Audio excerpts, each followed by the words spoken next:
John? All right. Yes, very good. Thank you so much for joining us here. Welcome home. It must be nice to be back playing in Queensland for the Australian PGA Championship. Definitely. Love playing in Queensland, home state, and haven't played Royal Pines for a number of years, but I'm seeing some wonderful changes that they've made here at Royal Pines. I think that they're in the process, obviously, of making it a full 18 of Graham Marsh design, and I'm seeing some really interesting changes, which is developing the golf course into a fine resort and typical Queensland grasses and very, very nice championship golf course. Okay. You obviously also joined us after a very successful year over in the US for PGA Tour winner. It must be a nice feeling. Yeah, it was. It's very nice to get back in the winner's circle again.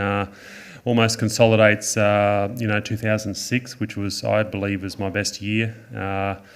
And the Valspar Championship was a FedEx Cup event too, which was my first FedEx event.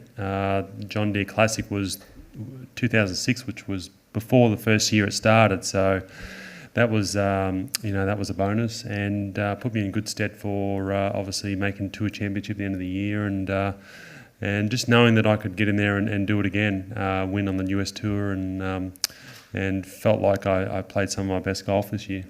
Excellent. Do we have questions? John, I guess to start you off, with that new 9 holes that you played today, what did you like about it specifically? Any particular holes? And what did you hit on the 8th there? What did you do on that? Some of the golf holes lengthened, added length on a few. I think number 4th is longer, yes, which makes it a strong hole now, because before it was obviously a good, I think 30 to 40 metres shorter. But the interesting style of bunkering, it's almost every bunker looks different, which is kind of unique. There's no one particular style. Like if you play the other 9 holes, every bunker looks round and it's sort of, each hole's going to look the same, but it's quite unique how they have designed the new golf course.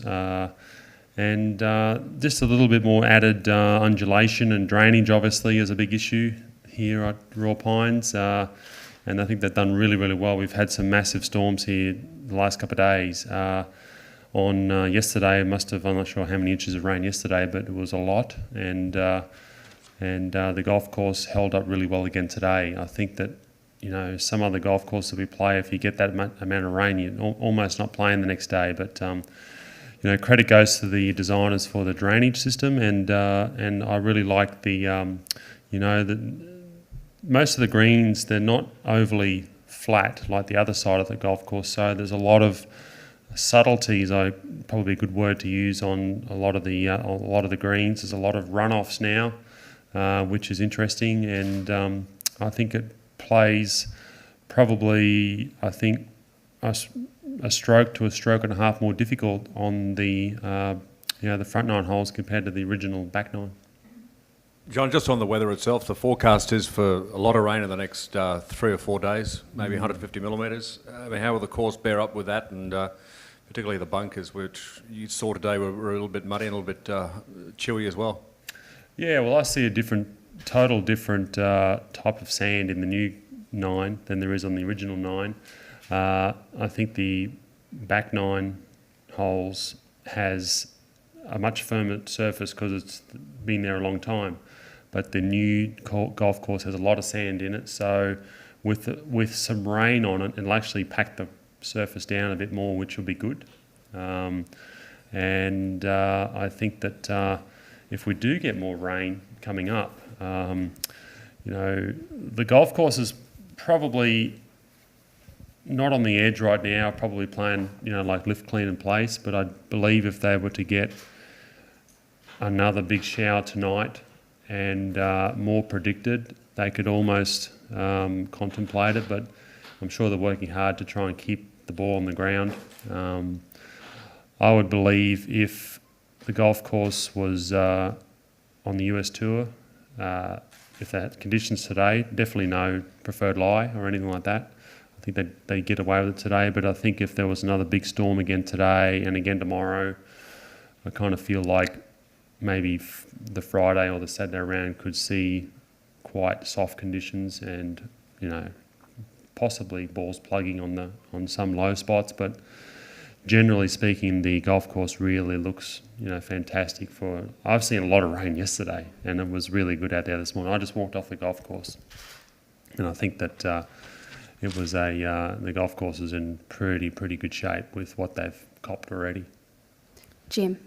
John, you're very understanding of what Graham Marsh is doing here with the first 9 and then the new 9 doing it again next year. Yes. How accepting do you think? Do you think all the pros will have that same accepting attitude that there are completely different personalities to the 2 9s? Yeah, I think so. I think it's they can do that within a round. And I think it's a process. I think all players should respect what's happening here at Royal Pines. I think that I believe that it's golf courses take a year or two to get really settled in, and I think with time this will be really good. The surfaces on the golf course, coming the whole 1 year down the track, 2 years down the track, it'll be excellent. I think the condition of the golf course is in excellent shape even right now. So yeah, they've got some a few issues to sort of take care of after this event's done, and then they get the golf course ready for a full 18 holes of the same style of golf. And it's really interesting, the whole style of the course. I think when guys get their head around one style, I think that'll be really good. I think that they all should be understanding that we've still got 9 holes different. Look, we're playing the Australian PGA Championship around a top course on the Gold Coast, and it's really nice just playing in Queensland again, and hopefully all the guys accept that really well. And there's no other place that's playing for the money we're playing for this week, any other golf course, right? So we should be accepting of it all, and I'm looking forward to the week. Terry. Greens, just to finish that off, the greens, a completely different look. Both 9s, have they been able to get the speeds running reasonably similar in your? I think the greens on the actual back 9 holes are probably a pinch quicker because they're firmer base. There's a lot more grass on the front 9 greens, the new 9, because they're protecting the early stages of greens growing. So, but they still roll well, and I think it'll be a good test because there's subtle undulations on the new 9, which is interesting to try and read and make putts on. Terry. John, coming down the stretch, would you have a go at driving the 8th? Yeah, if the hole plays to the correct wind situation. If I feel like I can't get there at all, it's you can probably not do that, but it's an interesting golf hole. It's quite well designed, and even the original hole was well designed for that as well. So yes, it's conditions really be able to make your decision on the tee and make yourself feel like you can have a crack at it for sure. I think it's plus also if the golf course was playing hard and fast, it probably you would think about not going because it's soft. You can actually the ball stops at the moment where it's stopping. So I think that it'll be an interesting move from the two if they push the tee up. Zane. I'm sure organisers will be hoping, John, you're in contention in that final round and having a crack at that 8th hole. You're a multiple winner on the US PGA Tour.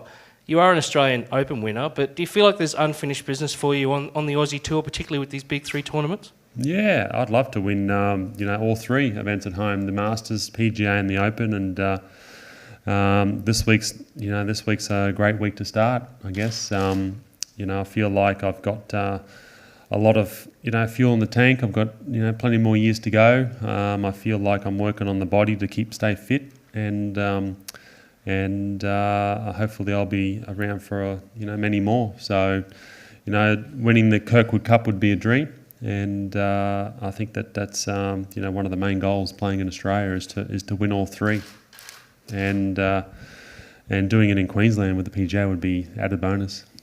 Bruce. John, we've already described how good your year's been, but just your current form right now, how is it?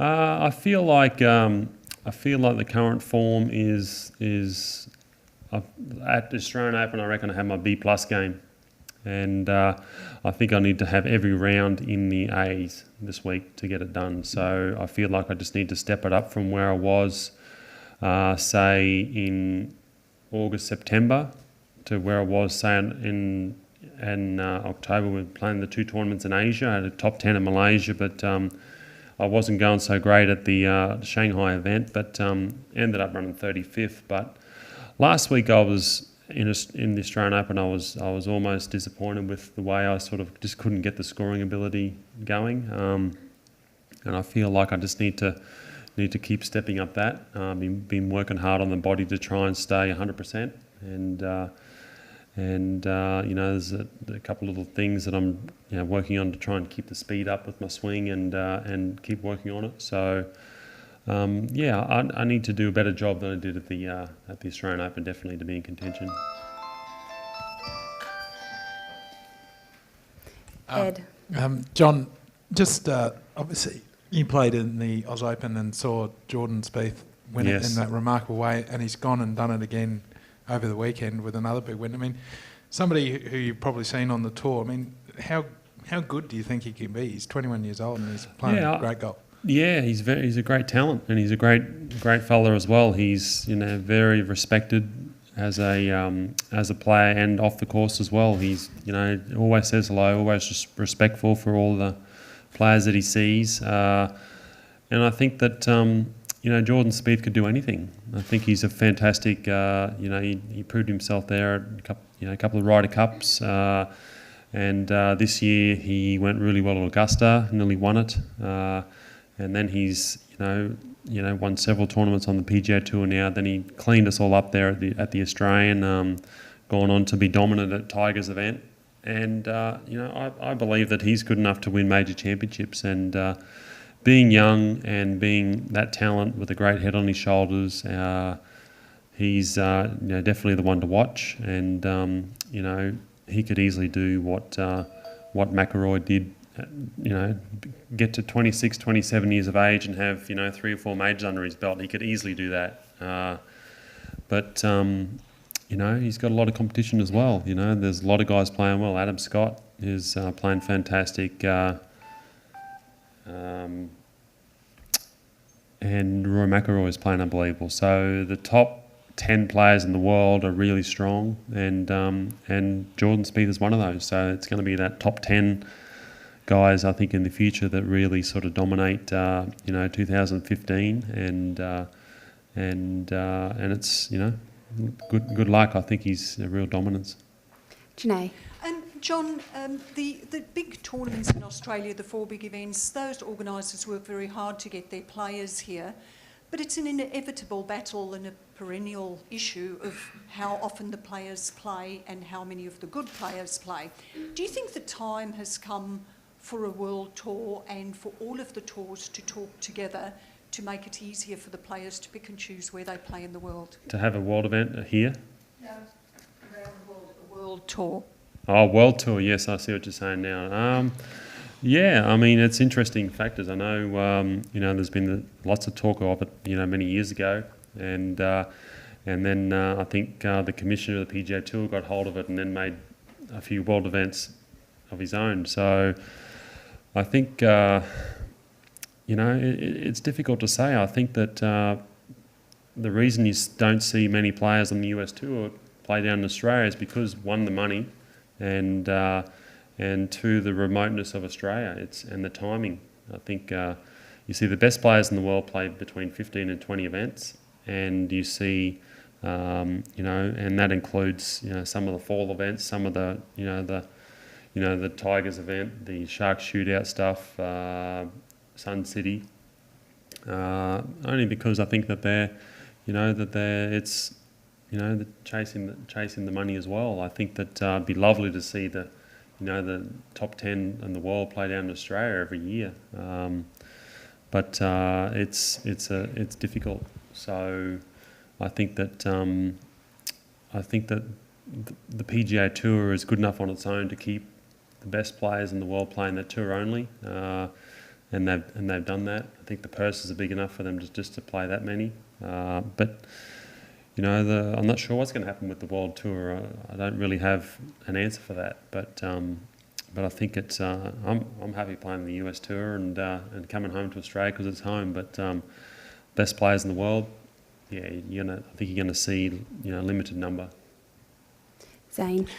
John, last time I caught up with you, you were working hard on your putting game at Brookwater and rewarded you with that victory at the Valspar. Just that victory came on the back of brilliant chipping and putting. How are you putting at the moment? Because I know that's always sort of been your crutch to your game. Yeah, absolutely. I think the tide has turned with in regards to scoring ability with my game. I think that 2012 and 2014 of one of my best years in regards to statistical putting and chipping. Obviously, I think that my ball striking has dropped off a little bit, and happens to be that when it drops off, you chip and putt more. So statistically, it looks like that. But definitely, this year has been one of my best performances ever on and around the green, and that's really helped. Obviously, win and handle Augusta's greens and also being in contention more often. I think it's about you don't win tournaments just ball striking it all the time. You look at the guys who win events, then generally in that top 5 of putting or scrambling, and that's what I've done better in the last say even 5 years, and feeling like that, I think that's made me feel better all around. When you're scoring well, you feel like you're playing well. So it makes you feel good in your heart, makes you feel good in your mind. So I just got to keep working on scoring ability and just belief that you can actually hold clutch putts at the right time. And fortunately, I did that this year at the Valspar, and just got to keep working on those same issues. Last question from Rod, thanks. John, just returning to the condition of the course, is there a particular line that you think would present better scoring opportunities than the other, and alternatively, a morning or an afternoon field would be an advantage or disadvantage? I think that the back 9 holes is more gettable than the front 9 holes, only because it's set up more difficult. The greens are much more raised on the new course, which is what the design is meant to be. And so it's probably more difficult to get the ball close on the new course. So I think that right now the golf course without any breeze is probably a shot more difficult on the front than the back. So there's reachable par 5s on the back 9, and there is on the front as well. But it's some of the middle holes are added length, so that makes it more difficult. And but yeah, it's every hole is gettable, but I think one shot difference on the front. Thank you very much for your time today, John. Best of luck this week. All right, thanks. Cheers.